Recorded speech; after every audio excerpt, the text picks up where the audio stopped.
मी जेव्हा सुरुवातीच्या काळात या लेण्यांवरती आलेलो होतो तेव्हा हा जो स्तूप होता हा खूप जीर्ण झालेला होता. हा आत्ताच्या काळामध्ये नंतर भारतीय पुरातत्व खात्याला उशिराने का असेना पण जाग आली आणि त्यांनी हा स्तूप जो आहे तो छानपैकी तयार केला.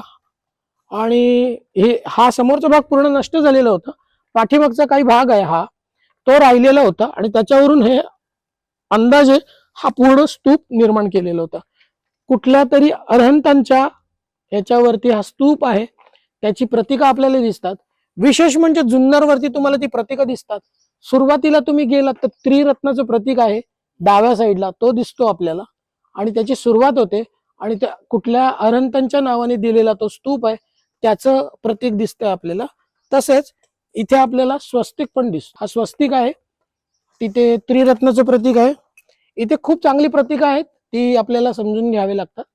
ही लेणी कधी पुढची लेणी ही बनणार होती पण ही कधी बनली नाही.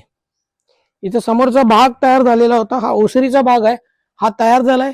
हे स्तंभ आहेत हे तयार झालेले आहेत पण पुढे लेणी तयार झालीच नाही. हा छोटासा भाग प्रयत्न केला होता पण तो थांबून गेला.